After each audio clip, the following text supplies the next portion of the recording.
We've learned how to work with images and containers in Docker, but we haven't seen how to hook our source code into a container. So that's going to be the focus of this module.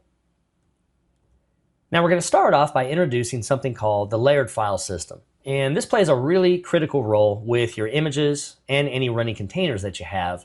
So as you want to, for instance, write to a log file or have database files or even work with source code, it's important to understand how Docker actually works with files. Now, once we talk about that, I'll introduce a term called volumes. Volumes are really important, especially as you work with your source code, if you want to get that source code hooked into a running container. So I'll introduce it here, and then we'll talk about Docker client commands that you can use to actually create a volume. Now from there, I'm going to show you some actual examples of hooking real source code into running volumes, and I'll show all the tools to even create the source code from scratch, get that up into a volume that's associated with a running container, and how everything works there. And then once we're done with those demonstrations, I'll show you how we can, with just a really simple command, remove a volume that might be associated with a running container. So the big question that we're going to answer in this module is, how do you get your source code into a container? Because that's really what we're after here. And it turns out there's actually multiple answers. We're going to focus on this first one. How do you create a container volume that points to your source code? And that's what I'll address and show you how to do. Now later in the course, I'm also going to show you how you can add your source code into a custom image that can then be used to create a running container. And I'll show the tools and how all that works as well. But for now, we're going to focus on container volumes, and I'm going to show you how we can get started using those and how the file system works. Before we can talk about how we can get our source code into an image or a container in Docker, we first need to understand how Docker images and containers work and discuss something called the layered file system. Now, I've mentioned this term a few times earlier in the course, but we really haven't gone into any good details on what it is and the role it plays with our images and containers. So let's talk about that now. Now, from a high level, a dessert perspective in this case, we have a bunch of layers here you can see. And at the very bottom, we have the base layer, and then we add layers on top of that and build up and up and up until we get the final dessert in this case. Now you may immediately say, well, what does that have to do with Docker images and containers? And actually the concepts have a lot to do with images and containers. Docker images and containers are actually built of this layered file system. And so you can think of, instead of the dessert layers, layers of files that build upon each other. You're going to see that's good for a lot of reasons. It's good for disk space, it's good for reuse, and even other things. So let's take a look at an image and see how these layers play into that image. So here's an example of Ubuntu, and let's say that we grab this off of Docker Hub. And so we got all these different layers, and this is our layered file system in the image. Now the file system and the layers that compose it within a given image, they're all read-only. And so once that image is baked, you're not going to be writing anything to that image from a container, for instance. The image has the files. They're kind of hard-coded in the image, and they're ready to go and be used, but you can't actually write to this. Now that may seem a little bit limiting at first glance, because we might have images with a database that needs to write files. Maybe we have to log some files. Maybe we have some source code we want to swap and change as a container is running. So fortunately, while images and the file system they have is read-only, a container builds on top of this and gets its own thin read-write layer. And really, that's the main distinguishing factor between a container and an image. An image is a set of read-only layers, whereas a container has a thin read-write layer. Now, as you write to that layer, if that container gets deleted, then the writable layer also gets deleted. But coming up, I'm going to show you how we can change that and use something called volumes. But for now, just understand that it is possible to write to a container and do log files or database files or even have source code that does something like that. And we need to put it, though, either in the image as a baked-in layer or up in this thin read-write layer of a container. And we're going to focus first in this module on the container layer and what we can do there and how we can use it. Now, as mentioned, these file layers that we're using within our images are really, really efficient when it comes to disk space and reuse and things like that. So as an example, if I were to use this Ubuntu image and make a bunch of containers, then all these image layers that you see here, and they all have unique identifiers per layer. You'll notice they have some universal unique identifiers. And these are all going to be shared across all the different containers. So that's really, really good for disk space because we don't have to make a copy of that entire file system. And that's why it's pretty quick to actually pull down different images, especially once you already have some images installed. Because if you take this one on the very bottom of Ubuntu that starts with D3, if that particular file layer is used in other images, then it'll just detect that, hey, I already have that, and it won't have to re-download it. It'll just share it between those images. Now, in the case of each container that's created here, you can see they all have their own unique read-write layer. And so that's going to be okay. Each one can uniquely log or store database files. But as mentioned, if you delete the container, you also get rid of that thin read-write layer. And that's where some things called volumes are going to come into play. Now that we've talked about this layered file system, this can help us answer the question we addressed earlier in the module of how do you get your source code into a container? Well, at a minimum, you could put it in the image. And we'll talk about that in a later module, and I'll show you how to do that. But as mentioned, for this particular module, we're going to focus on the container level, that thin readable, writable type of layer, and we're going to integrate the source code into that container using that particular layer. So let's go ahead and take a look at more information on how we can do that with containers and something called volumes. Up to this point, we've learned about the layered file system and how it works with images and containers, and how containers are a little bit unique and have their own thin read-write type of layered file system, and we call that the container layer typically. Now, I mentioned though that any changes made while a container is running that are written to the writable layer, they kind of go away if a container is removed. So if you delete that container, you're also going to delete the file layer that is the read-write layer. Now, obviously in scenarios when you have database files and logs and source code, we might want to keep that around potentially, especially while we're doing development and just trying to use Docker as a development environment. So fortunately, Docker and containers have another feature we can use called volumes. And what I'm going to do in this section is just introduce volumes, and then later we're going to learn about how we can use those volumes. So what is a volume? Well, a volume is nothing more than a special type of directory that's associated with a container, and typically you'll hear it referred to as a data volume. And that's because we can store all types of data. It could be code, could be log files, could be data files, and more. Now, we can share and reuse these among containers. So it is possible for multiple containers to write to this volume, or you could just have a single container that has one or more volumes that it writes to. And what's nice about this is any updates to an image aren't going to affect a data volume. It stays separate. Also, data volumes are persistent. So even if a container is deleted and it's completely blown away from the machine, the data volume can still stick around, and you have control over that. Now, from a high level, you can think of volumes this way. If we have a container, then we can come in and define a volume within that container. So in this example, var/www. Where do we want that to write? Well, you kind of have two options. You can let Docker figure it out, or you can give it your own. Now, I'm going to show you how to do your own custom volume coming up in the next section.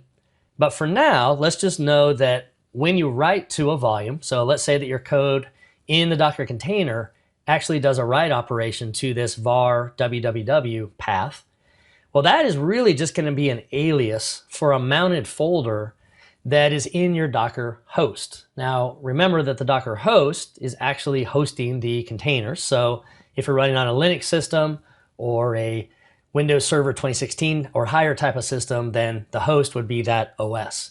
It's the thing that the containers actually running on top of.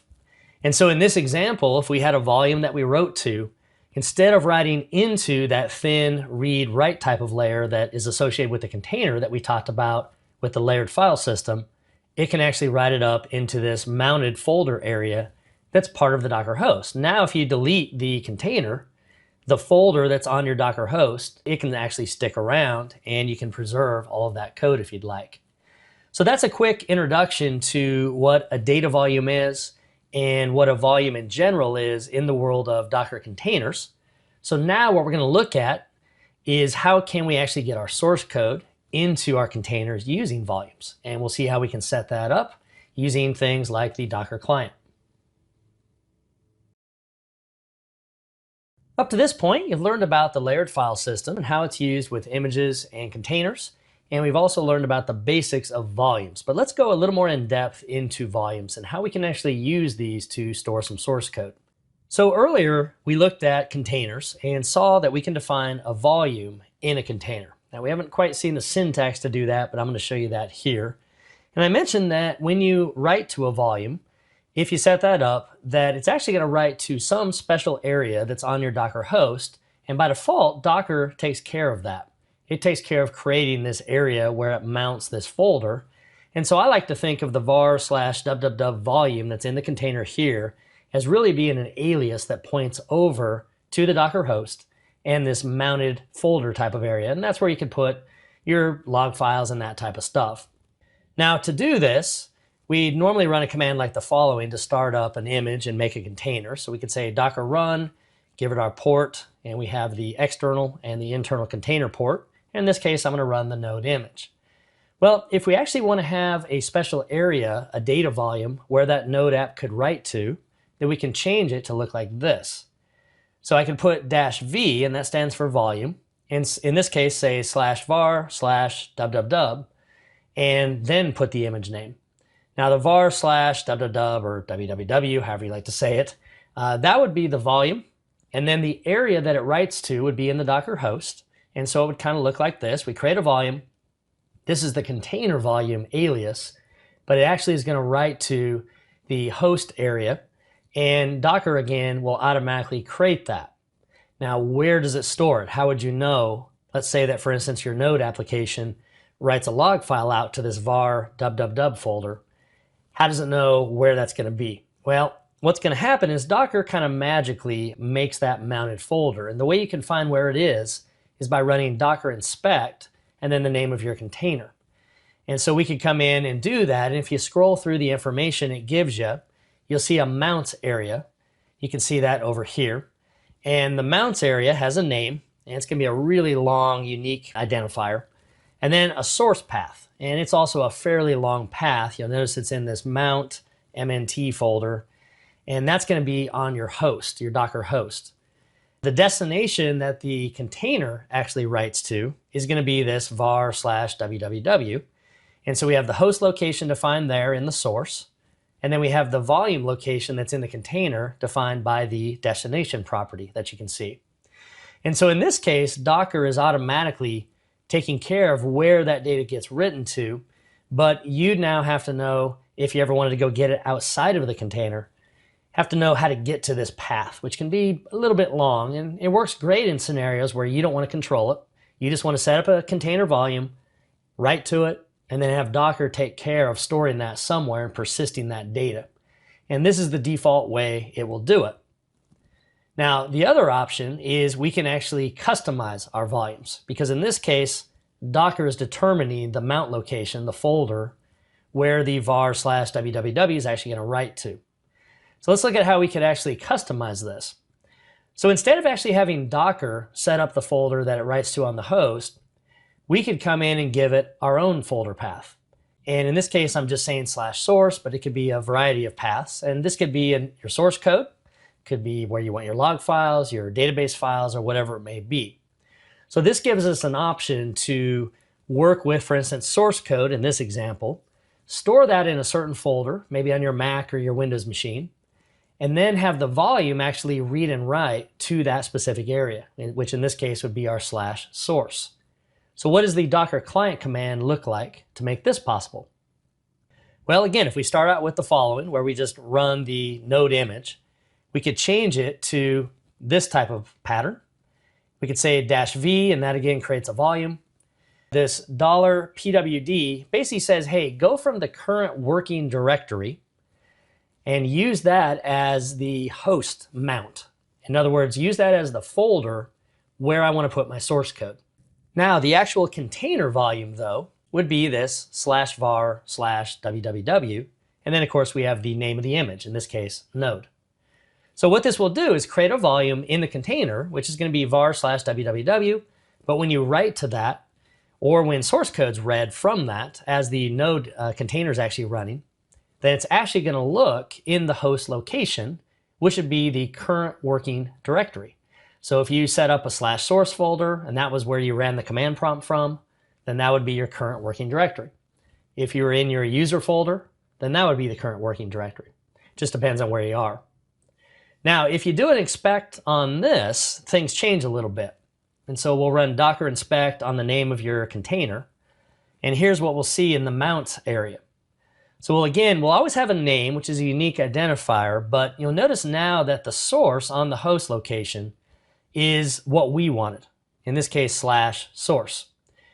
Now, if you're on Mac or Windows, Docker's smart enough to allow you to work with source code directly on your Mac or your Windows machine, have that talk through VirtualBox and up to the container. And it kind of does some magic there to make all that happen. So that's really nice for us as developers, because now I can work with my source code right on my Mac, Windows, or Linux machine, but have my container be loaded up and then reading the source code or writing to that area using this volume support. Now the destination, or the volume in the container, the destination as far as the container is concerned, is now going to be var www again. So that part doesn't really change. But again, that's kind of like an alias is how I like to think of it. And that's actually going to read and write up to this /source. And again, anytime you're working with this -v syntax as you run a particular image and make a container, whatever you write to that volume gets persisted. So even if you delete the container, that's going to stick around. And in this case, that's a good thing. Obviously, if we delete a container, we don't want it to delete our source code. So that's an example of how we can get started using the Docker client with setting up a volume that could either automatically generate a folder using Docker on the host, or how we can control it by using our own syntax. So now that I've shown you the basics there, let's look at some examples of how we can actually hook source code into different types of containers.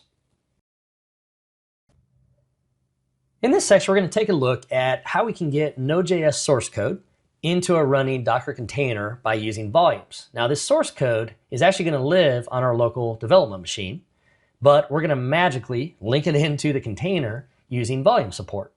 Let's go ahead and get started here. My virtual machine's already running. There's the IP address we're going to hit once we get this all up and running. But first, I'm going to run this locally just to show you that we can get this source code up and running, and then we're going to get it running in a container.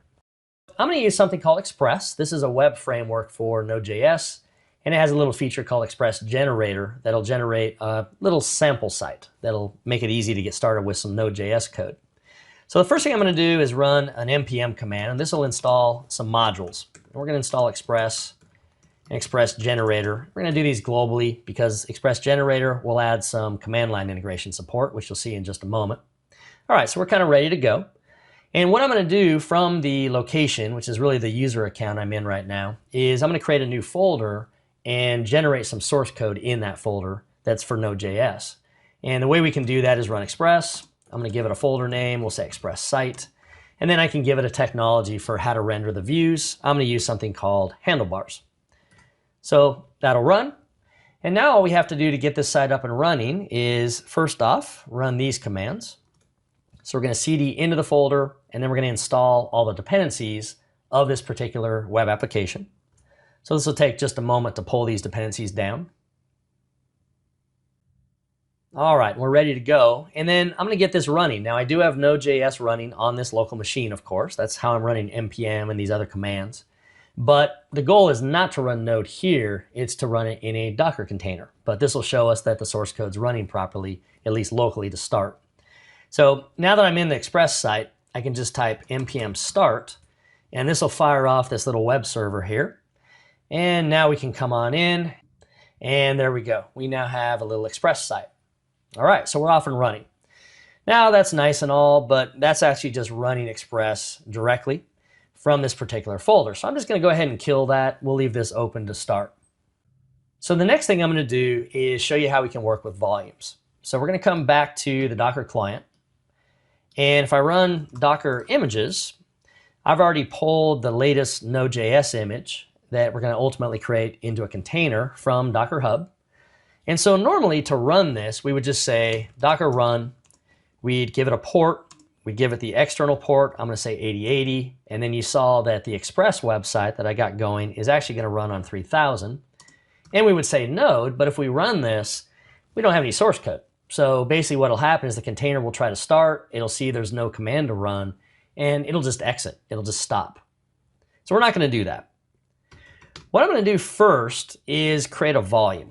Now, the first volume I'm going to show you is going to be this var/www, or I like to call it www to shorten it up. But this is going to create a volume, but it doesn't actually point to our source code. This is just an area that if we did have something running in the container and the path for the running app wanted to write to var/www or read from it, then it would create a volume outside of the container in the host machine.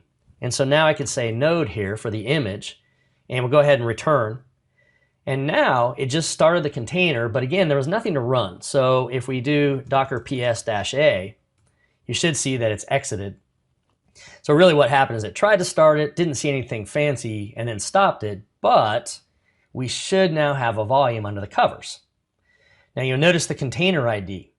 Now what we can do from here is we can say docker inspect, and then give it the start of that container ID, or we could do the drunk Bork. That's one of the more interesting ones I've seen as an alias, but we'll go with the 03 here. And this will spit out a whole bunch of information about that particular container. And I'm going to scroll back up, and we're going to look for something called mounts. All right, there we go. So there's our mounts you can see right there. Now you'll notice that we have a source on the host system. That's a really long path, and it uses this name, which is a unique identifier for the particular volume. And it kind of buries it in this folder structure that you'll see right here. Now on the container itself, the alias for this path that's on the host is just var/www. So again, if we read from var/www or we write to var/www, what it's going to really do is be writing to this location or reading from this location. Now that doesn't help us as much with source code because I'd have to get my source code into that folder, and that's not a path I really want to work with. So what I'm going to do is come back down, and we're going to go ahead and remove the container. So again, if we do docker ps-a for all, this will show us all the containers, even the exited ones. And then I'm going to do the normal docker remove that we've learned up to this point, but I'm going to add one more thing. I want to make sure that that volume that's on the host machine also gets removed when we remove this container. So I can do the 03 for the container ID, but by adding -v, that'll go ahead and clean up the volume. Now normally when you remove a container, it's not going to delete the volumes because there might be another container that's using that volume. So if this is the last container that uses that volume, you typically want to clean that up, and that's what I'm going to do here. All right, so now if I do docker ps-a again, you'll notice that we're all cleaned up and we're good to go here. All right, now we have that Express site folder that I created earlier though. So what I want to do is let's cd into that. All right, we can do an ls to basically list everything, kind of like a dir that you normally do on the Windows side. And you'll notice that we have this app.js and some node modules and package.json, and this is pretty standard folders for an Express site. So what I want to do is link this folder into the container and then start up node, very similar to what I just did earlier. So what we can do is use the volume support that I talked about in a previous section in this module. And so we can do something very similar. We can say docker run, give it a port on the external 8080, internal it's 3000. But this time when I create the volume, I'm going to say let's start from the current working directory. And this is the little shortcut I showed earlier you can do. And this is going to be the directory that the volume in the container is actually going to point to. Perfect, because that's what we want. We want to point to our source code, which is in this Express site. Now, the name, again, we're going to use is var/www. Now, I made that up. It could have been something else, but I'm going to go with that. And then normally we would say node. And then if you want to run any commands in the container, we could run that npm start command. Now we're going to have a problem here. It won't actually run npm start from this folder. It'll run it from a different location. So I'm going to show you a little trick you can do here called the working directory. So we're going to say -w, and that stands for the working directory. It's a shortcut of what is the startup directory, what's the folder in the container where any command should actually be executed from. So it kind of sets the context of where to run these commands.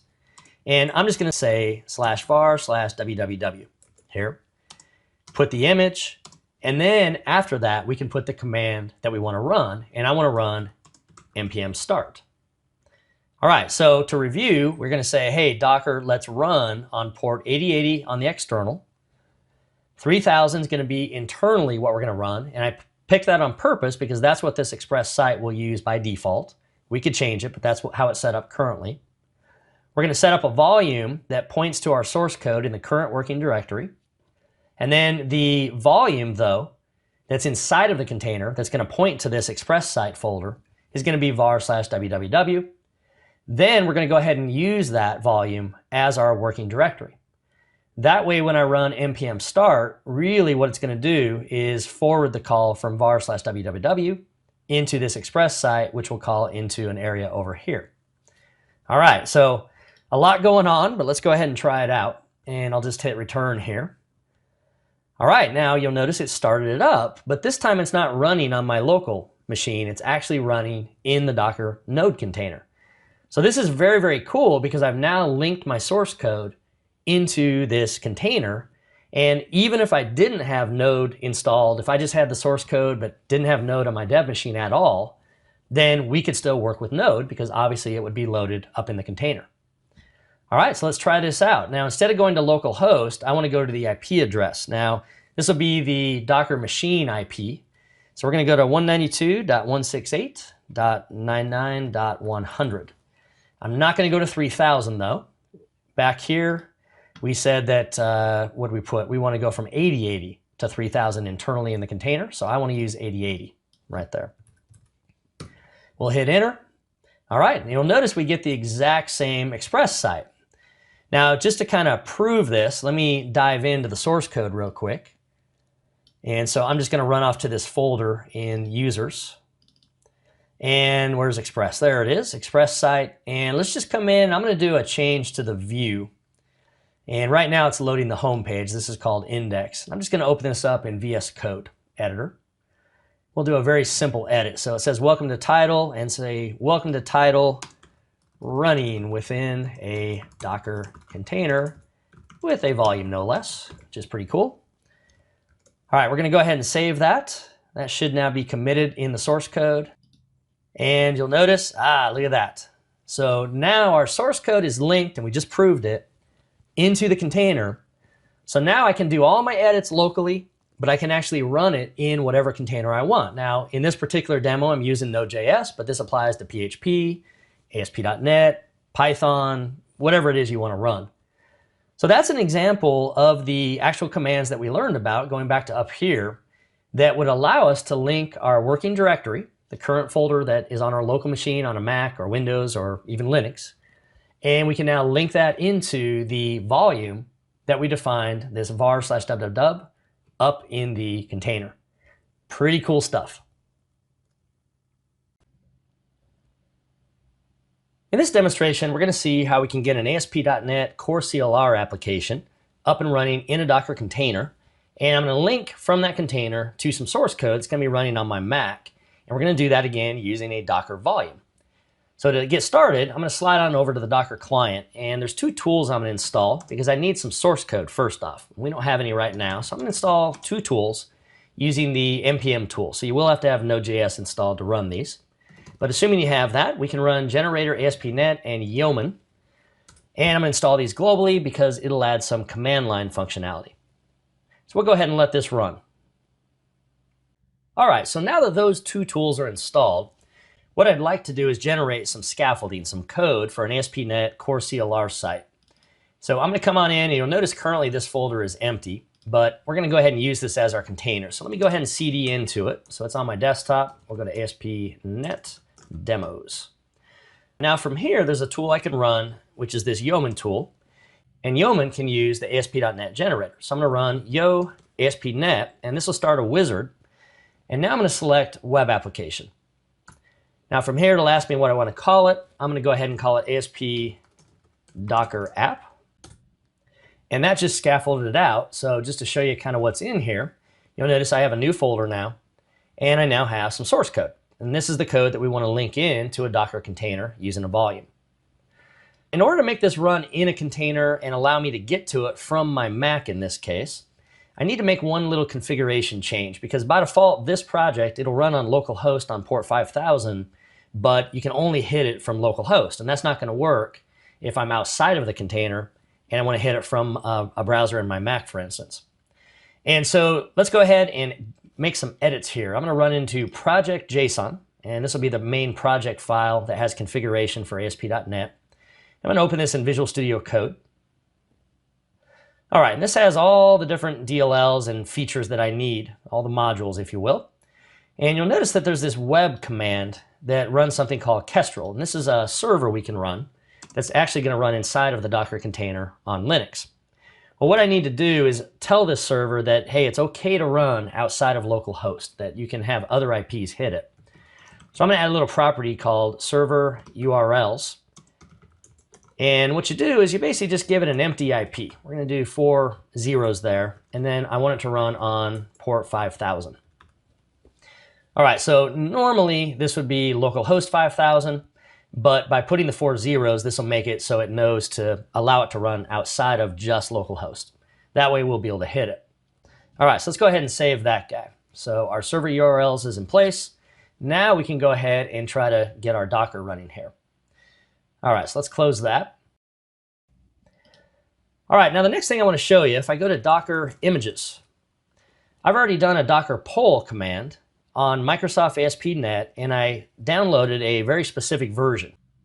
And so you can see I have the core CLR version of ASP.NET available. Now that image is already here, so now I can run the Docker run command, and we can get a container going. But of course, I want to link it into this ASP.NET demos. Now I'm already in that folder. We can do an ls, but I want to go inside of the ASP Docker app because that's going to be my working directory. So we're going to cd into that now. And let's do an ls, and there we go. There's all the files that you saw earlier in the Finder. From here, what I want to now do is do a Docker run command, and there's going to be quite a few command line switches I'm going to add, and I'll talk through these as I do them. So let me go ahead and clear the screen so we have some room here. I'm going to do a Docker run. And the first thing is I'm going to make this interactive, and you'll see why that is in a moment. And then I'm also going to add something called a sudo tty. All right. This is a way we can emulate working with hardware, at least back in the old days. This will let me interact with some things I need to. And then I'm going to do a port of 8080, but internally it's going to be 5000, you saw. And then we want to create the volume. Now we want to link it into the current directory that I'm in, which again is my ASP Docker app. So we're going to do the pwd shortcut command. And then the volume name in the Docker container, I want that to be /app. And I could have named that whatever I want, but I'm going to go ahead with that. And I also want a working directory of /app. And that'll start us up when the container starts running right in that app folder. Now the app folder again is really just an alias. It's going to point over to the folder that's buried in this ASP.NET demos. All right, now from here, we can come in and we can list the image. And so this one's a little bit longer. It's the one I showed earlier. It's going to be Microsoft ASP.NET, and then I want the core CLR image that I installed. So it's going to be, in this case, 1.0.0, and this was a little bit long.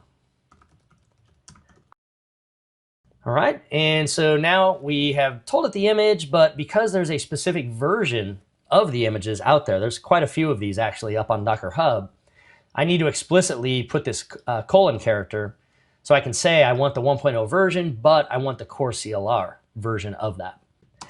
Now, I'm going to have to run some commands. I'm going to need to restore some packages that this app's going to need to run. We need all the DLLs, in other words, that will need to run here, the assemblies. So I'm going to start us up in a bash mode. And so I'm going to say bin/bash. And when I hit enter, that will now spin up this container and automatically put me in the app folder. And now I'm going to run some ASP.NET core CLR commands. We're going to run dnu restore.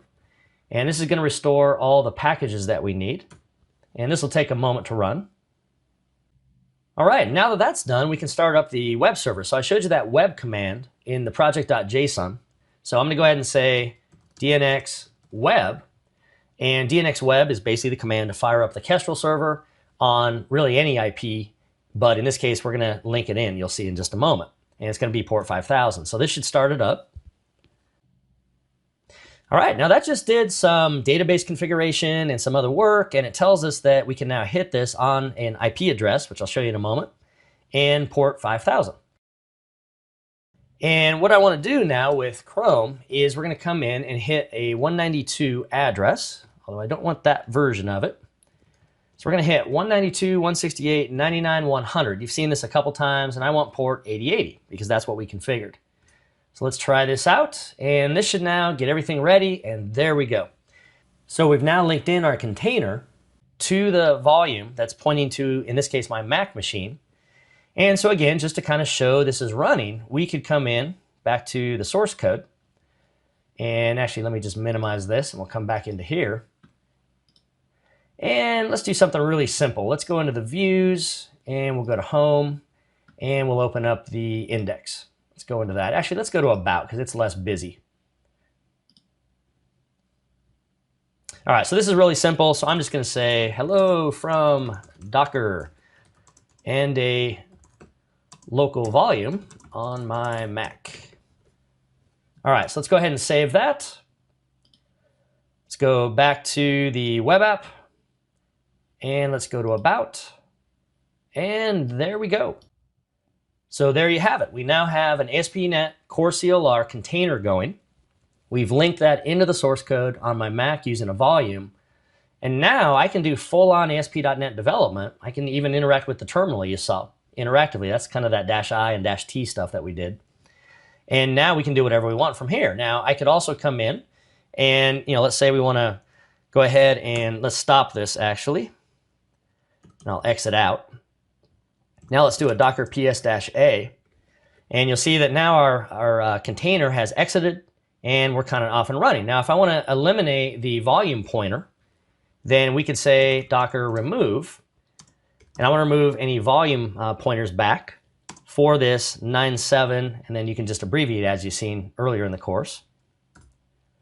All right, we'll go ahead and do that. Now normally when you do a volume, if Docker's managing the volume and it's mounting the volume itself, then it's going to remove that. But let's see what it did for us, given that it's local. And you'll notice that everything's still there. And that's because when I set up the run command and set up the volume for that run command, we were all ready to go. Now, it's way back up here. And so because we set up the current working directory and we had that volume point to that, in this case, when you do the -V, it's not going to delete your local folder. Now, if this would have been, again, a Docker configured one, then it would have deleted that. So that's an example of the type of commands we can run, how we can even interact with that container and run things like dnu restore and others, and how we can get an ASP.NET Core CLR application actually up and running and use a volume. In some of the earlier demos, I showed how you can clean up volumes as you delete your containers. So I want to reiterate and go through some examples of when you need to do that and when you really don't need to do that. So if you run a container, and as you do that, you actually add a volume to that container like we saw earlier, and you only specify one part to the volume, as you see here, I just have /var/www, then in this case, Docker is actually going to manage the volume location where it reads and writes. And so we're not specifying where our source code is or where to write. We're going to let Docker figure that out. All we're doing is saying that the container has a volume of var/www, and then Docker is going to do the magic that actually creates that folder and mounts it on the host machine.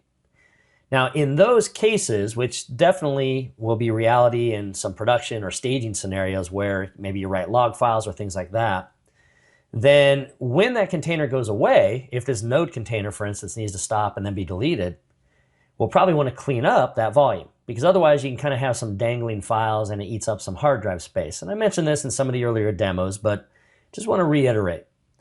So if you run docker inspect on your container, I showed earlier that you can actually see the mounting location, and you'll see the source property in the mounts property.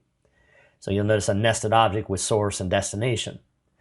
Now, if you see that it's mounting it and that Docker is taking care of it, and that means, again, you did -V with just one piece, not two pieces, as you define the volume, then when you're down to your last container, you're going to want to remove this so you don't waste any hard drive space. So as I showed earlier in some of the demonstrations, you can just simply say docker rm-v, And that'll say, in addition to removing the container using the volume, let's also remove the Docker managed volume. Now, as I showed in one of the demos, if you do this and your volume has two parts, you have the container volume name, but it actually points to a folder you specify, like your source code, doing -v is not going to delete like your source code. It's going to leave it all there. So this is really only needed when you specify a volume and you let Docker manage the location on the host machine of where that volume lives. Now, if any other containers are using the volume, you'd only want to run this when you're down to your last container using it. And then it would go ahead and clean that up. Because obviously some other containers, if they need it, you don't want to get rid of it. So that's a quick review on volumes and the need to clean those up in cases where you delete a container and where you define a volume that Docker actually manages on the host machine.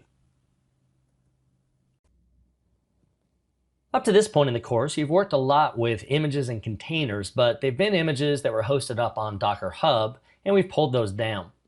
In this module, we're going to focus on building custom images, and you're going to learn about a special text file called a Docker file, and learn about some of the instructions that you can put in that. So let's jump into the full agenda.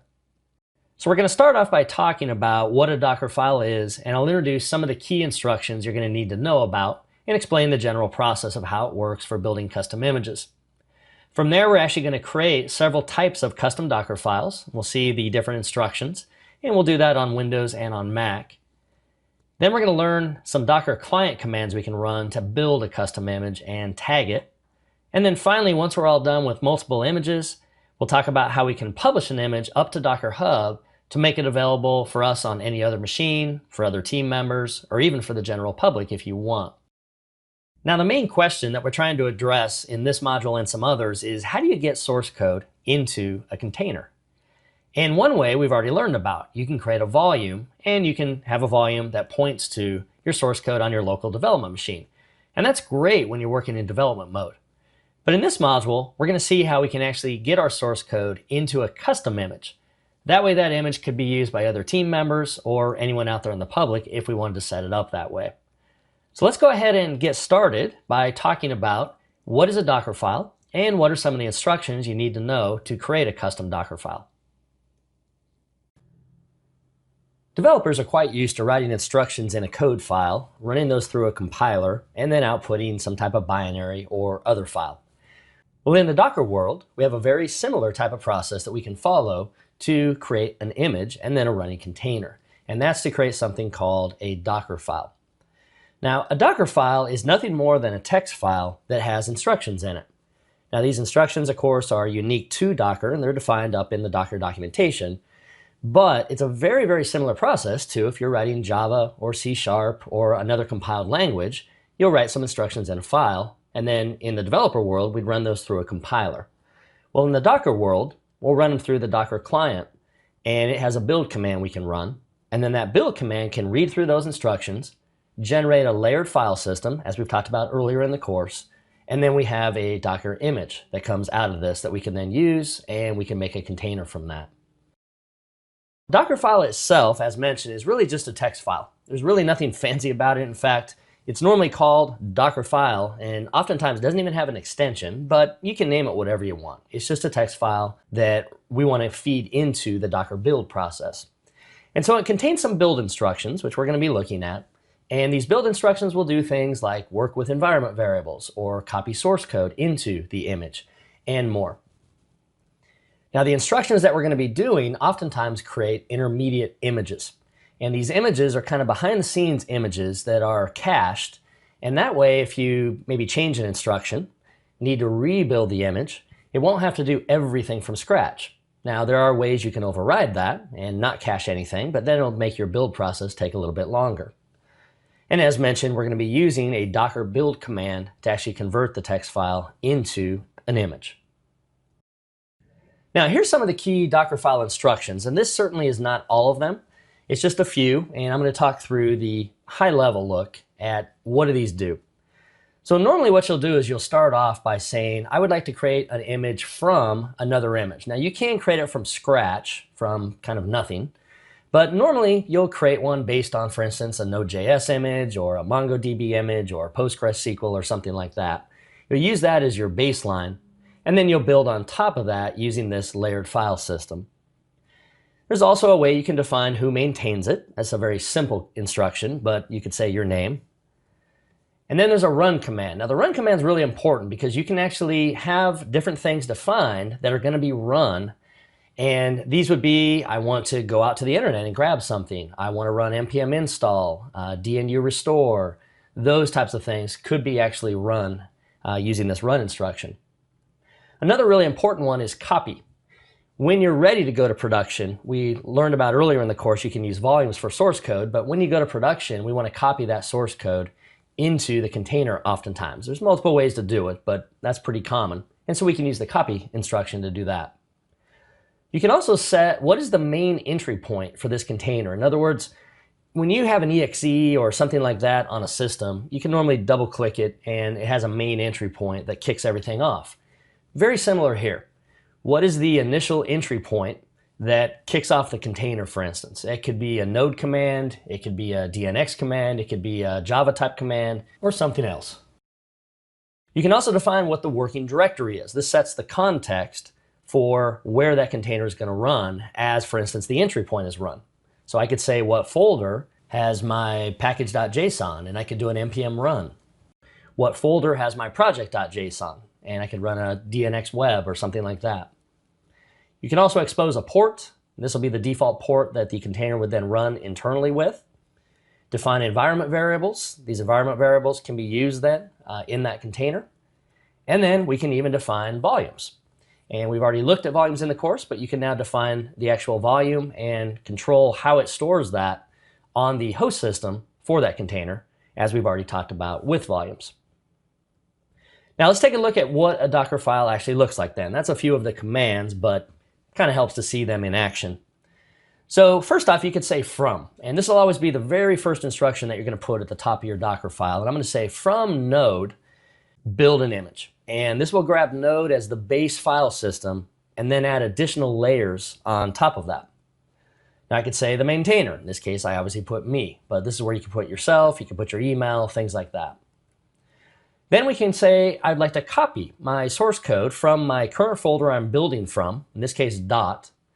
And I'm telling Docker in this case that when you build the image, copy that source code into the var/www folder, which is just one I, of course, made up.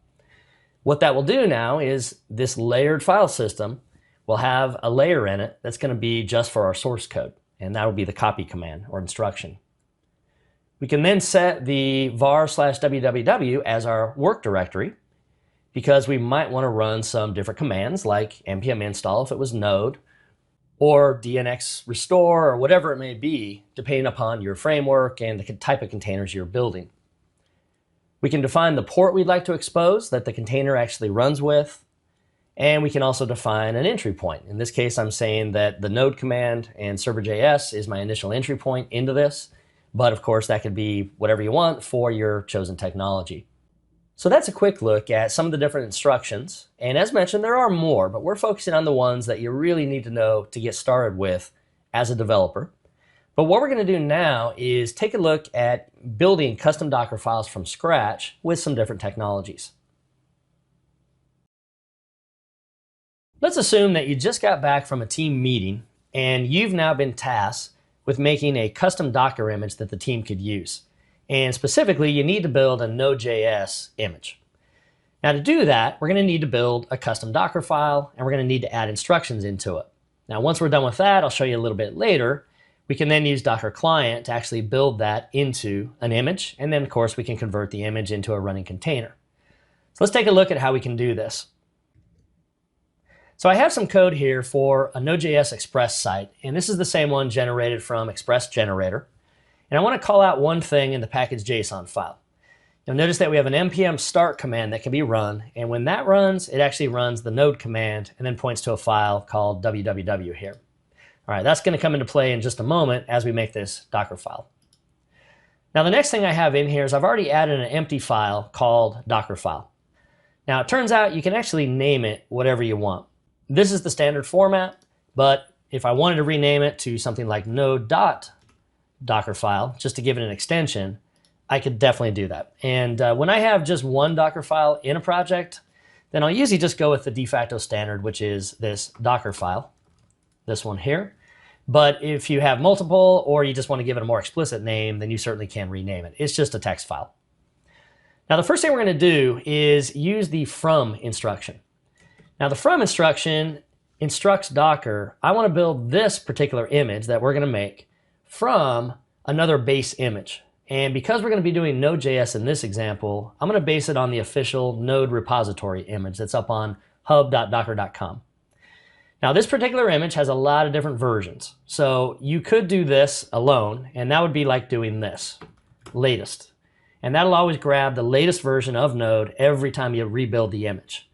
Now, that could be good, that could be bad, because it could be you don't want to move forward with the latest version. But you could also come in and we could specify a different version, for instance, if we wanted as well. Now, I'm going to go ahead and go with the latest one here. And I do like to put latest in cases where I want to grab the latest because it makes it really obvious, even though, as I mentioned, this is the default. That will grab the latest, but I like to be explicit. So we're going to go ahead and do that. Now, the next thing I'm going to do is I'm going to say that I'm the maintainer of this particular Docker file. So we can say maintainer, and then you can give your name, you can put your email address, whatever you want on this line. So this is a little bit more of just metadata, but it's good to have as other people look at your Docker file. Maybe they want to get in touch with you for whatever reason. Now, the next instruction I'm going to put is called expose. I'm going to say that we would like this particular image and the container that comes out of this to actually run on 3000. And that's because that's what the Express side by default will run on. Now, when we do Docker run, as you've seen, we can actually map different ports if we want, but this will give the default. And then finally, I'm going to put something called entry point. And the entry point command is when the container actually gets started up, what is the entry point to fire up that container? And for us, it's going to be the npm start command. So I'm going to put npm start. Now, something interesting about this, you'll notice I'm putting it in a JSON array. In fact, I have to put the double quotes in this case because it is a JSON array. It's treating it that way under the covers. Now, I could do this as well, but the normal recommended way that most people will tell you anyway is to go with something like this. All right, so there we have it. We now have our very first Node image. Now, it hasn't really done a whole lot because I could have just done a Docker run on the Node image up in Docker Hub itself. And the only thing I've gained here is I put who the maintainer was, really. Not a whole lot. I did put the default entry point. Okay, that could be useful. But there's no source code that's going to be built in this image, so we'd have to use volume support to make that happen. So let's take this up just a notch and see what we can do here with it. So let's say that part of the requirements for making this image was that we needed to copy some source code into it so that when other people on the team run the container, they don't really have to do anything. Maybe it's going to be a Node.js RESTful API. Maybe it's just a web app that's just going to be running that'll be hit from some other container potentially. So what I'd like to do first is come on in and use another instruction for Docker file called copy.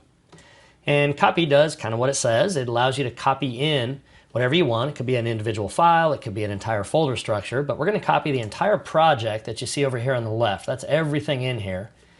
And I'd like to copy that into the var/www. And that's just a folder structure I'm going to go with to say that's where we want our code to run. What that will do is now bake this source code as a file layer into that layered file system that Docker builds up for images. And so now our code's going to be in there, it's baked in, it's going to be ready to go. We could also then come in and set the work directory. What the work directory allows us to do is set the context for different commands we might want to run. Where does it run them from? Does it run them from the root? Does it run them in this folder called var/www? It's kind of up to you. So I'm going to say, yeah, we want to run it from this var/www. Now, the reason that's important is when I use instructions like run, which is another one that's built into Docker in the Docker file, then it needs to know, in some cases, the folder where the context is, where that should be run. So for instance, if I run something like npm install, then we probably are going to want to run that where the package.json is located. Had I not put the work directory, then we would have to actually tell it the context of where to run this command. So it can find that package.json and find all these dependencies that it might want to add to get those going. All right, so the work directory you'll find is actually pretty common and very useful, especially for us as developers, because our images might need to run some specific commands in that folder or that location.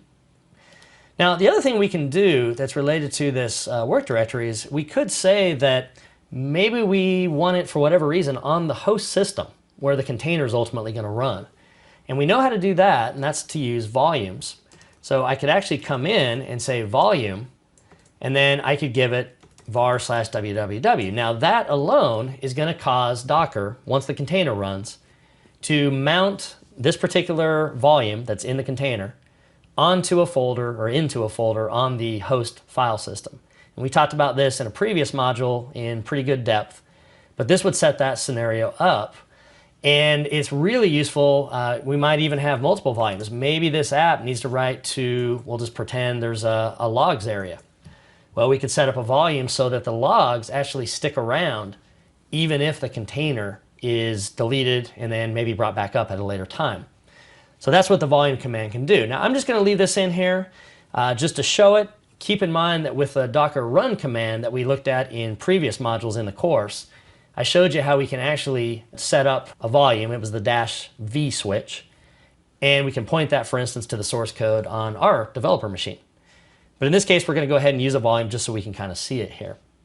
All right, now the last thing we're going to do is let's assume that also that this needs to run with certain environment variables. Maybe, for instance, our code, we're going to expose it here, but maybe instead of using this, when they run the container, they might specify a different port. Maybe in production, it's port 8080 or something like that. Well, we can use environment variables as well.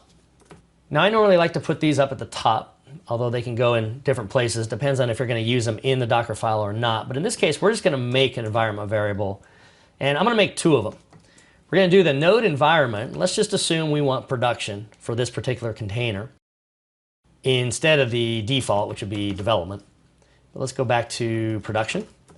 And then I could right here do another name value pair. As you'll see, these environment variables are just the name of the environment variable and then the value.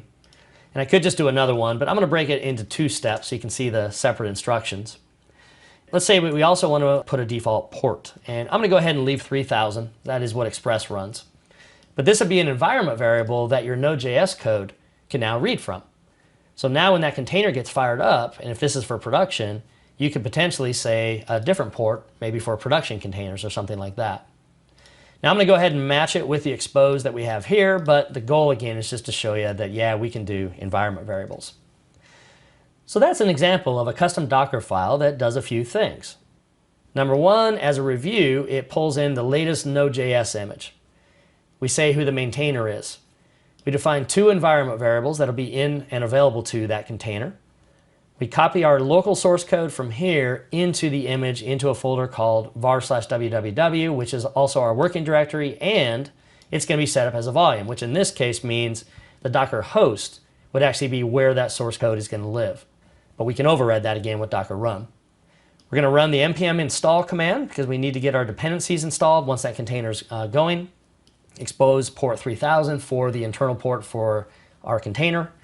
And then we're going to have our entry point as npm start. And that would be an example of a Docker file. Now, before we wrap this up, I'm going to clean it up just a little bit because I don't want to actually put this here and here for the port, because if we are going to be running dynamically based on a port that code loads, then I probably want to expose that same type of thing. So we can actually use environment variables, and I can do something like this. And what the image will do is once this is defined, it'll then go and apply that exact value, which in this case would be 3000 right there. And there's a few other spots we could potentially even do that, maybe even for in these areas. But we'll go ahead and leave it right now because I don't need to set that as an environment variable. But the port might be something. So now the expose will actually read it from the environment variable value. So that's an example of some of the key Docker file instructions you can use. There are certainly many, many others out there, but these are the key ones that you need to get started with. So now what we're going to learn about is how do we take this and actually convert it and build it into an image.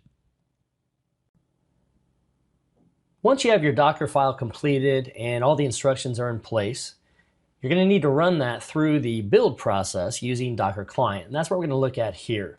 So how do we take that Docker file for Node.js and actually make it into an image? Well, it's actually a very simple process. Docker, the client, has a build command you can run. And then what you can do is tag that build. and you'll want to tag each build. Now you can do -- tag or the shortcut that you see here, which is just tag. I prefer the -T, saves you a couple keystrokes. Now from there, you're going to go in and give your image that you're going to make a tag name. Now, if you go up online and look at all the node images, there's a whole bunch out there, lots of different versions, because they're all tagged with the version. Now in this case, I'm just going to say whatever my username is /node. We're just going to say it's good enough for our team, but we could put more details there with version info if we wanted. And then finally, I'm going to give it the build context, which is going to be the folder where it's actually going to run this from. That'll help find the Docker file and do some other things along the way. So let's go ahead and do this with the image that we have. Now, the first thing I'm going to do is I want to get rid of my node modules here. So I'm going to come in and use a little npm tool I use a lot called rimraf. So the first thing, I'm just going to right click and open in terminal. And I'm going to use this rimraf, which is a delete module. And I want to show you that if I get rid of the modules here, that as we build the image, because we did an npm install right here, that it'll take care of that for us. Now the next thing I need to do is I started a command prompt, but it's not hooked into my virtual machine for Docker, and we learned about Docker machine earlier in the course. So I'm going to run Docker machine env environment, and then default's the default, but I like to put it. So we'll go ahead and do that, and then I'm going to copy this eval command.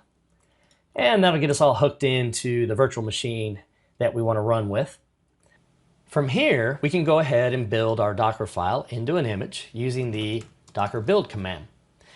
Now, I mentioned that you can do -T for the tag, but before we do that, notice that our name again is Docker file. And that's the default name that the Docker build process looks for. But if you do have a different name for the file, it could be dockerfile.dev or node.dockerfile or something like that, then -F will be for the file name, and then I can put the name. Now in this case, it's redundant because that's what it looks for anyway, but that's a nice one to know, as you might have different file names for your Docker files. Now I can do my tag, we'll give my Docker Hub ID, and we'll give it the name, and then the context, the folder in which we're going to run this, is dot. So let's go ahead and run it. Now I already have the node image, just as a heads up, already installed locally as a Docker image, so I did that on purpose to speed this process up. So aside from the npm install, which is doing right now, this should go really, really fast. But once this is done, I want to show a couple things here that relate to something called intermediate containers. All right, so we're all done, and if we do Docker images, you'll see my Dan Wahlin node, and then there's my node base image that's based upon. But notice that every single instruction generated what's called an intermediate container. And if I go way up to the top, let me just slide quickly back up, even the environment instructions each generated their own separate intermediate container. Now what happens is these containers, they won't show up in your Docker images when you run that, but they will be cached behind the scenes so that the next time I do a build, if this instruction, such as the environment one, doesn't change, then the build process can just say, hey, I've already seen that before. Let me just go load the layered file system layer and just include that in the build. So it's very much like source control. Every time you check in a small little thing in source control, it tracks it incrementally. That's exactly what happens with Docker instructions. Now in the case of our environments, I could have put, because I use the equals, if we go back to here, I could have put the port equals 3000 right next to this one up on top, and I mentioned that earlier. And that would have just done one intermediate container. But because I ran them as a separate instruction, it has to do 2 lookups. And so those are very quick lookups, not a big deal, but it's important to know that every instruction leads to an intermediate container being created that's ultimately cached behind the scenes. All right, now that we have that done, let's go ahead and try to do the run process. Now, you're going to see we might have a little issue here, and I did this on purpose with our Docker file so we can fix some things. But I'm going to do Docker run. I'm going to run this in something we haven't seen much up to this point, in a daemon mode. That way the output of running the container won't actually show up in the console. It'll run behind the scenes. And then I can do other things with the console if I want. So we're going to do the port. We'll do 8080 to 3000. And then we'll put the name of the image, like so. And we'll be off and running. And all right, it looks good. And we should hopefully be happy. We can go party now. We have a container. But let's see what happened. Docker PS. Oh, it didn't show up. And that means it's not running right now for some reason. That's not good. Docker ps-a. Yep, there it is. And it looks like that it exited about 15 seconds ago. All right, well, what happened? Well, this is a very subtle thing, and this is why I left in something as we built the Docker file, so I could talk about it. So before I tell you, let's go ahead and remove this container. And now when we do ps-a, it's gone, but it's still, our image is still there. We can go ahead and leave that. Now let's go back to this code.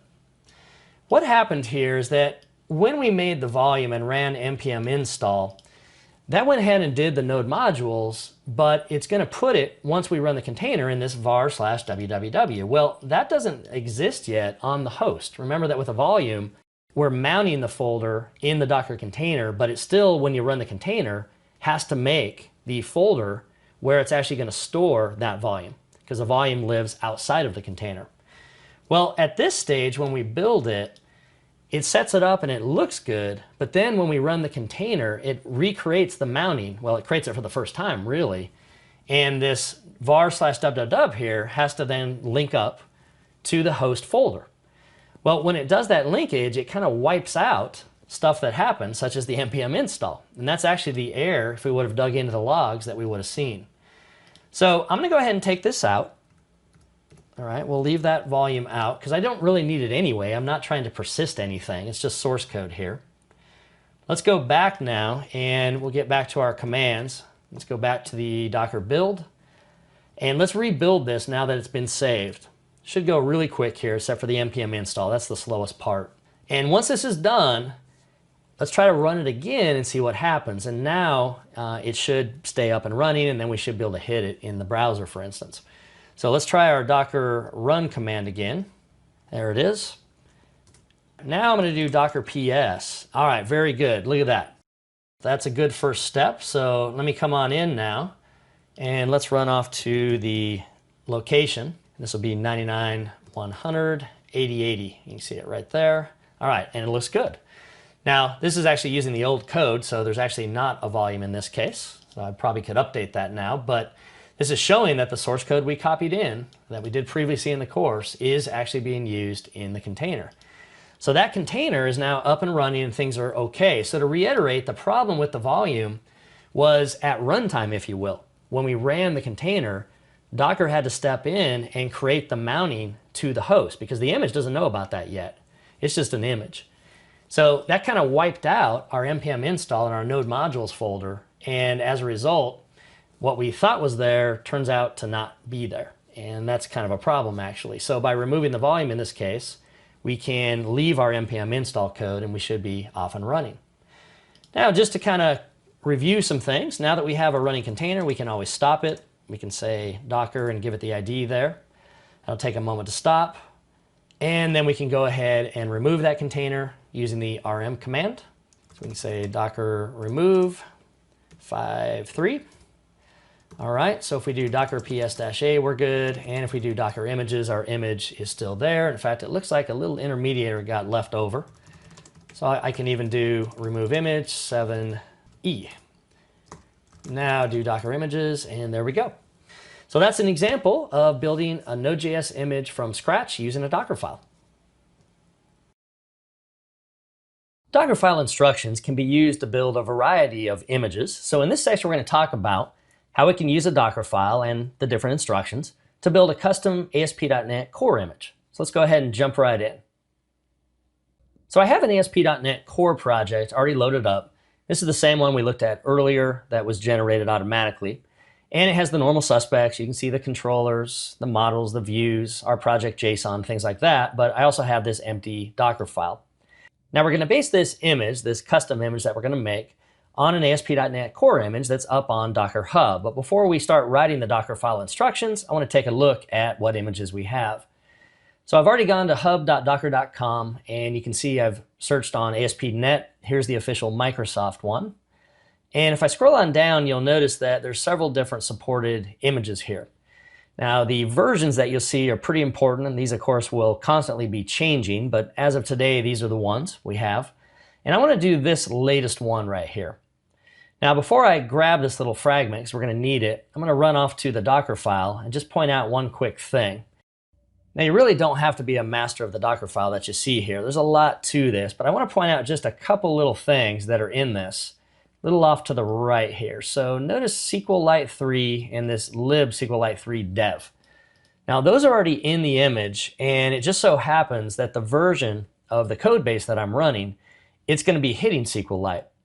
So what's nice about this is when I pull down this ASP.NET Core image, I'm already going to have access to SQLite. It's part of the core image, so I don't have to build it into mine. So this will be a pretty simple image that we're just going to copy the source code into to get going. All right, so let's go back to here, and you'll notice the version of this that you can see up top here. In fact, you can see the version right here.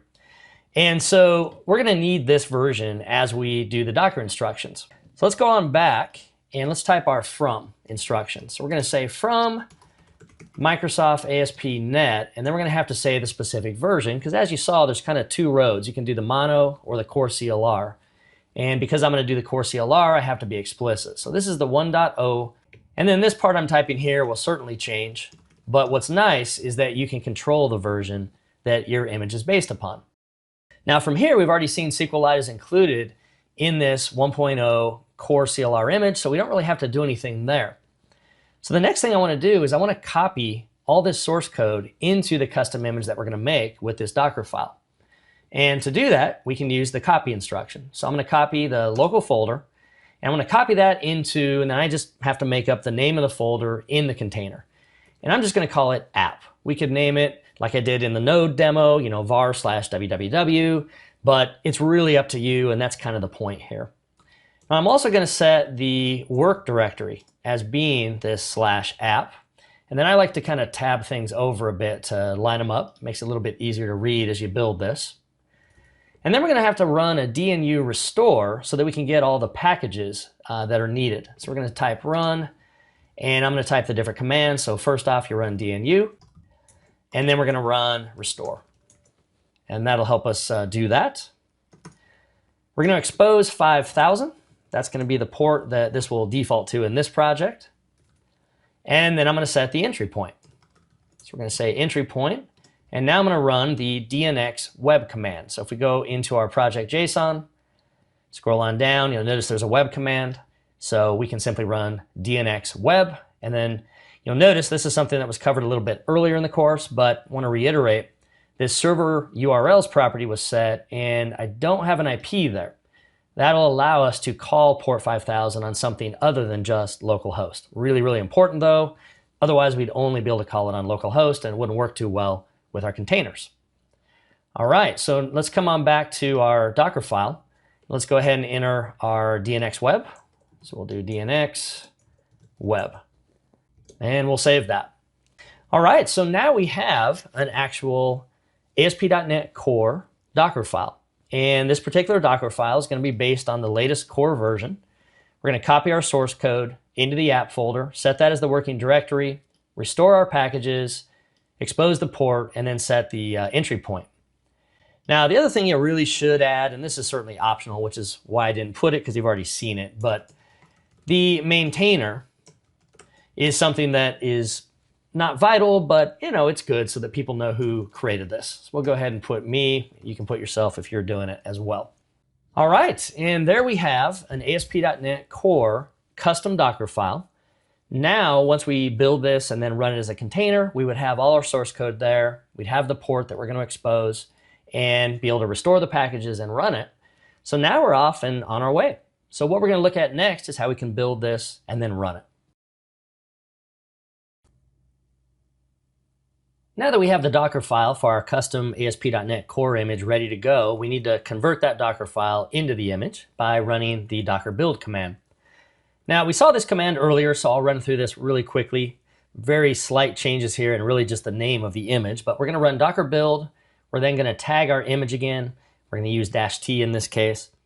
You'll normally prefix it with, again, your Docker Hub account ID or username, and then give it a name. Now, I'm going to do ASP.NET Core here just to keep it real obvious, but if you had multiple containers with different source code in those containers, you'd probably want to give a more explicit name, but that's pretty easy to do, obviously. And then we have the build context. Where is the Docker file, and what's the overall context, the folder, where we're going to do this build from? So let's take a look at how we can now execute this build and then run this image. All right, so here's the Docker file that we already have ready to go. So I've already loaded up the Docker client, and you can see that I've run the Docker images command. And I already have the Microsoft ASP.NET Core CLR. So it's all available, and that'll save us a little bit time. Now as we build this image, our from will already be there as far as the core. So we can run the Docker build command again. So we'll say Docker build, and I'm going to tag it, and we'll just name it ASP.NET Core again, but you can be more explicit, and then we'll just hit enter. Now this is going to grab the image as the base here, the Microsoft ASP.NET Core CLR image, but it also has to run the DNU restore. So that part will take the longest as it runs this process. Let's go ahead and try it out. All right, so now you can see it's starting to run the DNU restore, and this will take a moment to get going. So we'll leverage the magic of video again to speed this up. All right, we're all ready to go. Everything's been restored. It's generated some initial intermediate container images you can see here, and we should be off and running. So if we come in and run Docker images again, you'll see that we now have our ASP.NET Core that we just created. That's great. But if we run Docker ps-a, you can see that I don't have any containers yet. So from here, we can go ahead and run our Docker run command. We can say Docker run. I'm going to go ahead and run this as a daemon again, so it runs in the background. And we'll do the port of 8080 and 5000. And then we need to run the image name. So danwalin/ASP.NET Core. And we'll try it, and there we go. All right, now again, just because it gave us the nice ID here doesn't mean it works. So let's do Docker ps. And all right, it looks like it's up, and it's been up for about 7 seconds. There again is the IP, the external port, and the internal. So let's go ahead and pull this up, and we'll hit this 192.199.100.80.80. And that again is hitting our VirtualBox IP. Now if we go to the about, we had modified this a little bit earlier to say hello from Docker.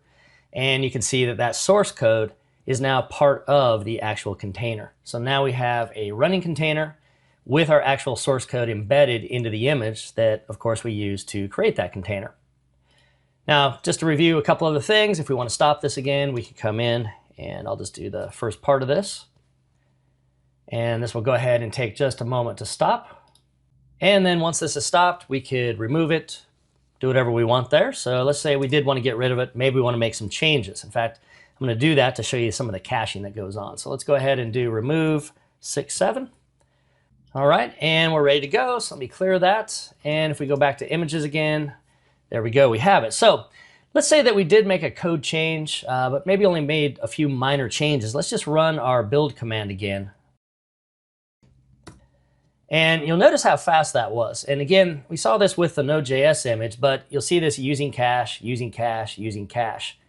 Now, it is possible to do a build that doesn't use any of the cache at all. In fact, if you do Docker build and then do your help command here, you'll notice that there's some different things we can pass in as we do a Docker build. A lot of different options here. And so if we come on in here, you'll notice this -- no cache. Kind of catchy. So if we wanted to come back in and do that build, we could say -- no cache. And then we could go ahead and do the same thing, tag it, and then give the context of where we want to run. Now what this will do is it's, number one, going to make it slower because it's not going to leverage any of the cache. But if for some reason there's a piece that you just didn't want to use, then this is how you can kind of override the cache. And like I said, this is going to slow it down, but it will at least let you override the cache. So let's go ahead and run it. And now you'll notice that it's rebuilding everything again. It's rerunning DNU restore. Every little instruction in the Docker file is actually being run as well and added as an intermediate container. And there we go. Everything's good. If we go to Docker images, it'll still show up, but this is the new version. Looks like we have a little intermediate one of an image there as well. But that's an example of how we can now build the Docker file for ASP.NET Core, how we can then run it, and even how we can do some other little options such as no cache. Although you can always build a custom image using the Docker build command anywhere you'd like, you may want an easy way to deploy this and pull it down so you don't have to build it every single time. And we can do that by publishing an image up to Docker Hub. And that's what we're going to take a look at here. So the command you'll use is really, really simple. Number one, you will have to go to hub.docker.com and create an account. And we talked about that earlier actually in the course. Very simple to do, very quick. And then you'll have to run a login command. And I'm going to be showing that in just a moment. But once you're logged in, it's very, very simple to push your image. All you have to do is say docker push, give it the username and the name of the image, in this case node, and then that's going to go ahead and push it up to the Docker registry. So let's take a look at how we can do that with the node image and the ASP.NET Core image that we generated earlier.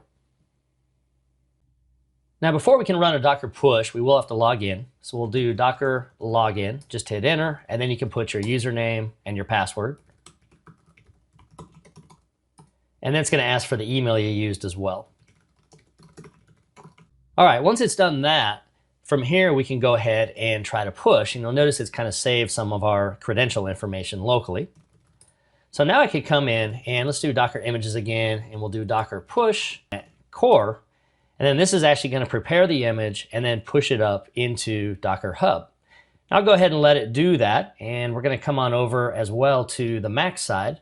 And I have the node image that was created. Now I've already logged in on this machine, so we can again do Docker push, my username and the image tag. And that'll go ahead and prepare that. And after a little bit of time, after it's done pushing this up, we'll be able to log into the site and you can actually see your image up there. Now, right now, this is going to go ahead and put it into a public repository, and I'll show you that as soon as it's done. It looks like the image is now pushed up to Docker Hub. So we'll go to hub.docker.com. And let me go ahead and log in here. All right, and there we go. So there's my node one that was pushed up, and there's the ASP.NET Core you can see. So we could click on this, and there won't be much in here because I don't have any descriptions yet, but you can see how somebody could easily pull this and then use that image, and we're going to do that in just a moment. Now likewise, over here on this side, on the Mac side, we've pushed up the Node.js image that was created, and you'll see that's all ready to go. So what I'm going to do is let's go ahead and try to run this now directly from Docker Hub. So we're going to say docker remove image, and we'll give it this F4 image here. All right, so that should be gone. Now we can say docker pull if we'd like, or even docker run if we want to run it. But we've already seen that, and now we can put the name of the image. So let's go ahead on this machine, and we'll grab the node one. And this is going to pull down the latest version. So you can see some of the layers already exist because they were cached. So you can see how fast that was. Now I could go in and clear everything out or do a kind of a no cache scenario, but you can see that work. Now likewise on the same machine, if I wanted to come in and do a docker pull on the ASP.NET Core one, that was also shown in this module, then we can grab that as well. Now this one won't be cached, so it's going to have to pull down everything because I've never run this image on this particular machine. All right, so that'll take a moment to run. And then we could, of course, do the same thing over on my Windows box over here as well. It'd be the same exact command. We could do docker pull. And since I've already done the ASP.NET Core one here, let's go ahead and I'll show you how fast this should be. And this should be pretty quick because a lot of the layers are already there. You can see that was extremely quick. Basically what it did is it looked at the IDs for each of those layers and said, hey, I already have these. There's really no need to recreate these because they haven't changed. And that makes it really, really fast as you work with multiple containers and images. So it'll start caching those. So you can see this one's still going. It's going to take a little bit longer. And we're all done. So now I can say Docker images, and there we go. We now have the node, the ASP.NET Core, and then the base node that I had. So that's how easy it is to actually take an image once it's built, push that up to Docker Hub, and now I can pull that from anywhere. Team members can pull it.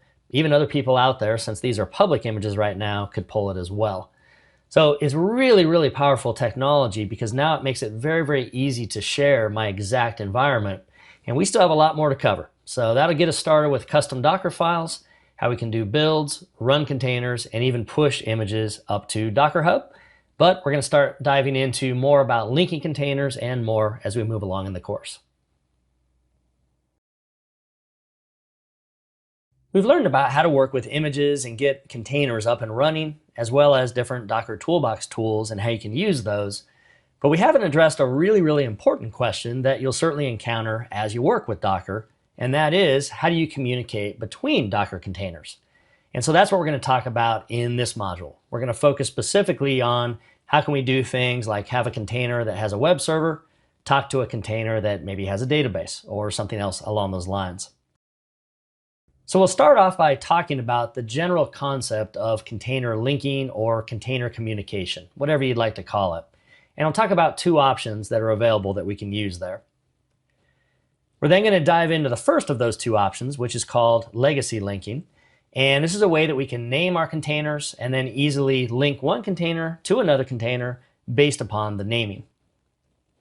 I'll then show some examples of linking up different containers. And specifically, I'm going to show Node.js with MongoDB. Then I'm also going to show ASP.NET Core with PostgreSQL. So we'll have some real examples to walk through of how we can get this container communication going. Now, Docker also provides a really powerful way to communicate between containers that's related to setting up networks. And so we're going to learn about something called a bridge network, or you might hear a container network. And we'll talk about what that means, the benefits it offers, and how you can set it up. And you'll see it's actually really easy to get set up. It doesn't take a lot of time to get going. And then we'll go ahead and show the same examples of Node and Mongo and ASP.NET Core and PostgreSQL using container networks. And then finally, I'm going to wrap up by talking through the scenario of what if you don't just have two containers, you have 3, 4, 5, or more containers that all need to communicate. And we're going to talk about some future parts of the course and some other techniques we'll be able to do that'll simplify that entire process. So let's go ahead and dive right in and introduce the concept of container linking and communicating between containers. As you use more and more Docker images and containers, you'll certainly run into the need to link them up. We need a web server, for instance, to communicate with a database server or something like that. So for example, we might have a web server that not only hits a database server, but also needs to hit a caching server and maybe even some others potentially. Well, normally each container will hold its own individual functionality. In other words, you could have a web server container, a database container, a caching type of server container, and maybe others as well. So we need a way for containers to talk to each other because up to this point, we've only worked with single containers, not with multiple containers kind of orchestrating things together. Now, Docker provides two different linking technologies that can be used. The first is now referred to as legacy linking, and you're going to see that this is just done using container names. Under the covers, it creates what's called a bridge network, and within that network, you can communicate between the containers based on the name of each of the containers, and I'll show you how all this works. Now, this particular option is still very useful. It's still very easy, actually, to do, you'll see. And in a development environment, it's especially easy to set up. But there is another option, especially as you move multiple containers into staging and production areas, and this provides even more power. This second option involves adding containers into a custom bridge network. Now, this is a newer option compared to the legacy one anyway. And what this entails is creating a custom bridge network. And this is a type of isolated network, and only containers in that network can communicate with each other. Now, this is nice because now you would have a way to create one network for a certain set of containers to communicate, another network for some other containers that they need to communicate, and this allows you to divide things up a little more elegantly than what you can do with the older legacy linking. So throughout this module, I'm going to walk you through first the legacy linking and how that works. I'll show you some examples of getting some actual containers communicating. Then we'll move on to using those same exact containers, but we're going to move on to the bridge networking. And I'll show you how you can create a custom bridge network. Very simple. It sounds a lot harder than it really is. And how we can then communicate amongst containers in that bridge network. So let's go ahead and jump right in and talk first about legacy linking and how we can name containers so that they can communicate with each other. One technique you can use to link up containers to each other is called legacy linking now. And this is a very simple technique where you can give a container a name and then another container can link to it using that same name. So let's jump into a step-by-step walkthrough of how this works. So the steps to link containers is really basic actually, just a few little command line switches you'll need to know about, and we'll go through each of these. First off, we're going to need to run a given container that we want to link to with a name. And I'll show you how to do that. It's just one little command line switch you have to add.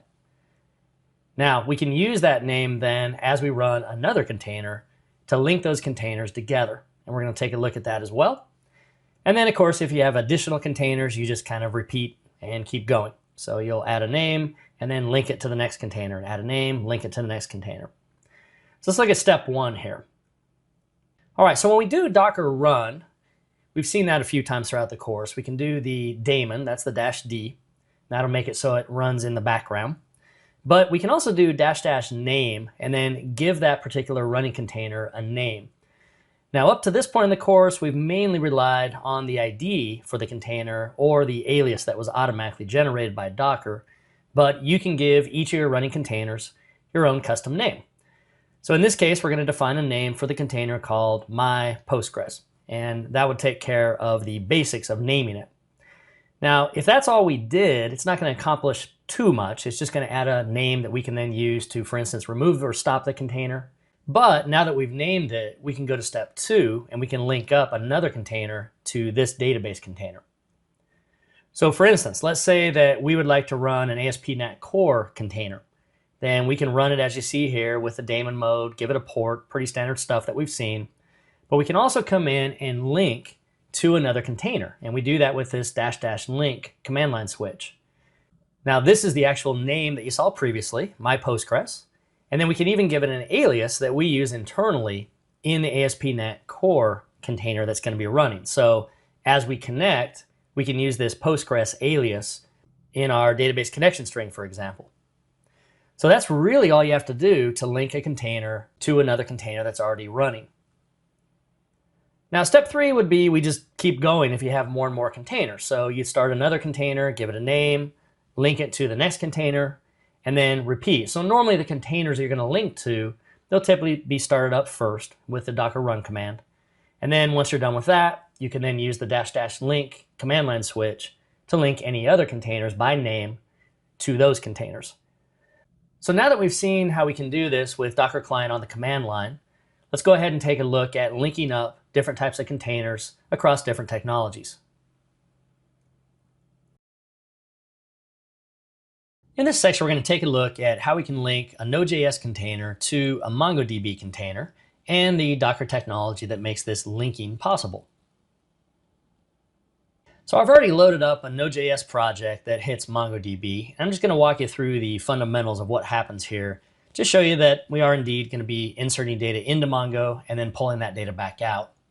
So first off, I have a config folder, and this just stores the connection string type of info. So I have the host and the database.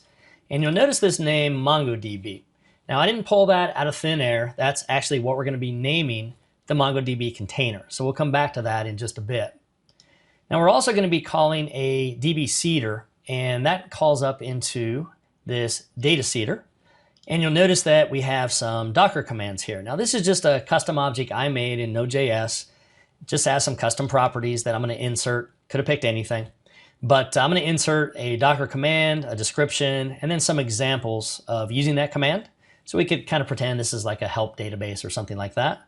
And then I'm going to save it here.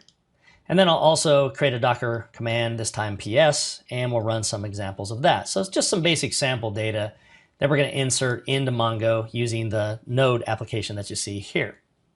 All right, so that's kind of the fundamentals of the app itself, and it'll just write out those commands to the home page.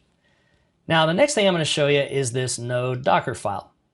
The actual set of instructions that you see here shouldn't surprise you. We're going to copy the source code into a folder on the container, set that as the working directory, run npm install, and then start up the server.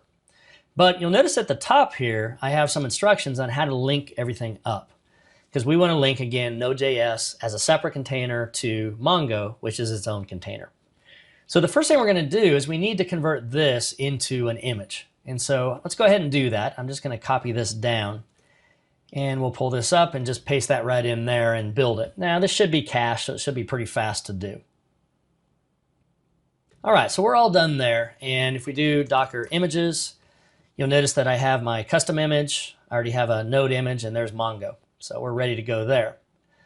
Now, the next thing we're going to do is we're going to run the Mongo image. But you'll notice that in the run, I'm running it first off in daemon mode, so in a background mode. But I'm also giving it a name. And we really haven't done that much up to this point. So let's see what that does. So I'm going to paste this down, and we'll get this Mongo going. All right, so let's run Docker PS, and you'll notice that it's up and running, but you'll notice the name here is now the name that I chose, as you'll see right up here. So the my MongoDB, it could be useful in this case if you just want to start and stop the container and don't really want to use the ID that we have. But it's also very useful as we want to link containers, and that's where we're really going to use the name here. So the next thing we're going to do then is we need to start up Node as a container, but we want to link it into this my MongoDB. So let's go ahead and paste this command in. And before we run it, let's talk about it real quick. So we'll do the standard Docker run in daemon mode, external port of 3000, internal port of 3000 for the container. But here's the magic. We're going to link to my MongoDB, which of course is the name that we gave Mongo that you can see here. And I'm going to give it an alias though in the node container of MongoDB. Now remember, when it came to the connection string, if you will, MongoDB was used as the host name, not localhost or an IP in this case, the actual name that was assigned to the container. So that name now is really, really important. Now we didn't have to alias it. We could have just used this external name as well, but we're going to go ahead and go with that here. So let's start that up. We'll run Docker PS. And now you can see that we have two containers up and running that are hopefully linked here. So let's run off to the browser. And I already have the IP address for my VirtualBox machine and that port that you just saw. So let's hit it. And it looks like it's running, but we didn't get any data yet. And that's expected because I didn't run the DB seeder. So I need to run this DB seeder now in the node container because that's not something I set up when the server.js fired up. So kind of did that on purpose so I could show you another Docker command that's very useful. And it's called Docker exec. This allows us to execute a command in a running container. I need to know the container though. So let's do Docker PS. And I could use that name, but let's just go with D6 here. That'd be a little easier. So I'm going to say Docker exec. We want to execute this command in the D6 for the ID. And then I want to run node db seeder.js. And I have that set up so you can run it directly as a module. And that should now insert some data into this MongoDB database. And there's the name of the database. So the server is MongoDB. The database is fun with Docker. All right, so we should have some data in there. Let's run on back and refresh. And this will now hit it. And there we go. So it looks like we now are able to pull that data that was inserted. And we're able to render it using Express in this case. So that's an example of some of the different commands that you can actually run to, first off, name a container, then reference that name using -- link in this case, give it an alias, and then we can use that alias in the linked container, and that makes it really easy now for Node.js to call MongoDB. Let's take a look at how we can link an ASP.NET Core container to a PostgreSQL container. So I've loaded up an ASP.NET MVC Core CLR project here, and this project is designed to hit a PostgreSQL database.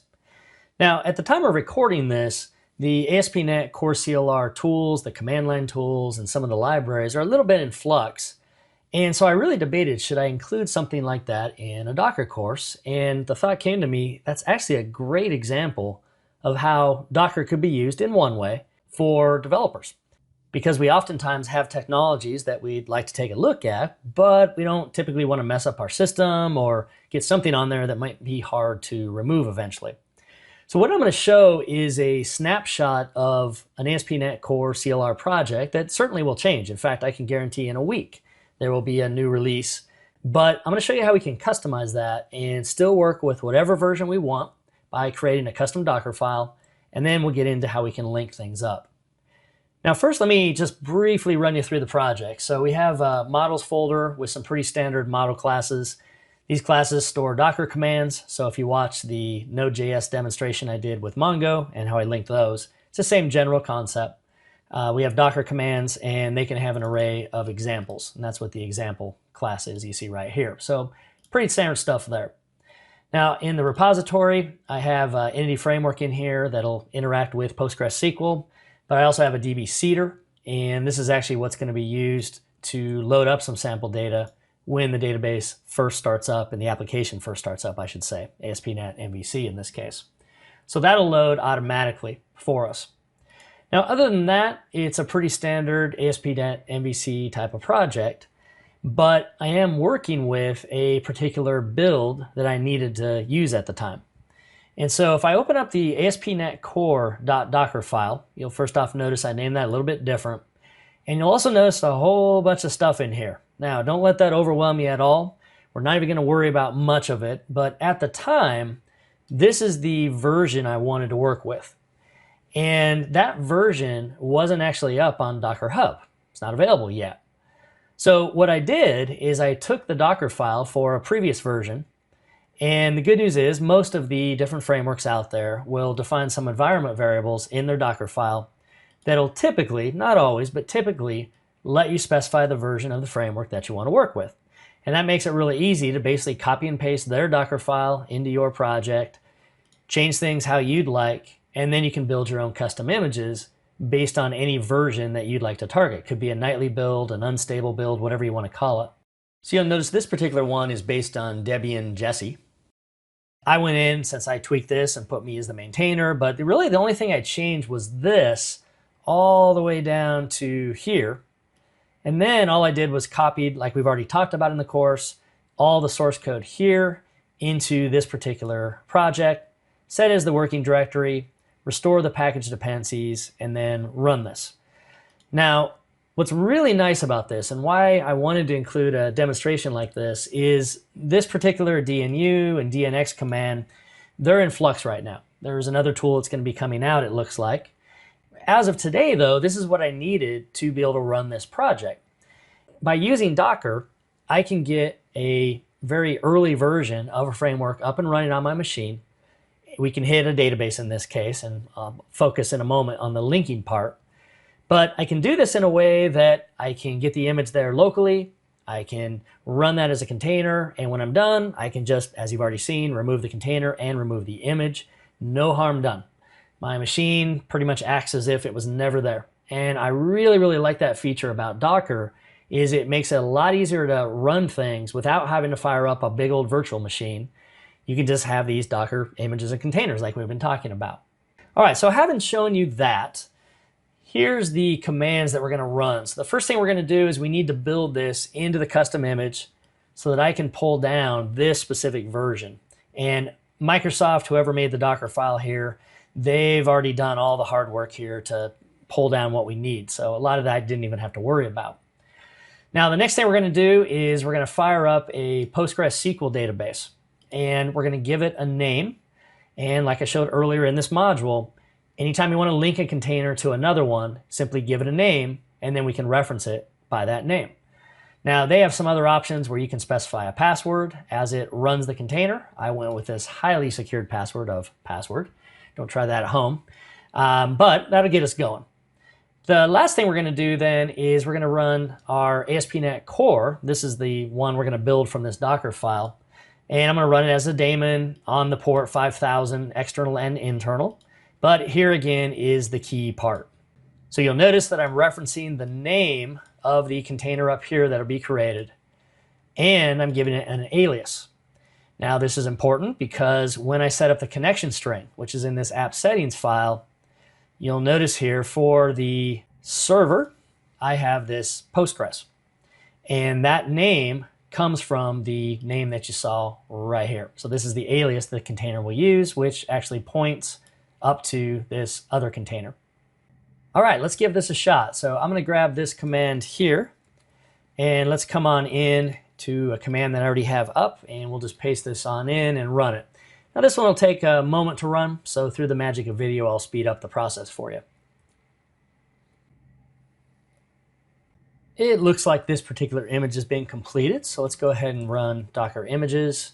And there we go. So in addition to this custom image, you'll notice I have some others on here, including Postgres, which we'll run in just a moment. But now we're ready to go with that particular Docker image. Now we can move on to the next part, which is going to be getting the database going. So we're going to run this one, but give it a name.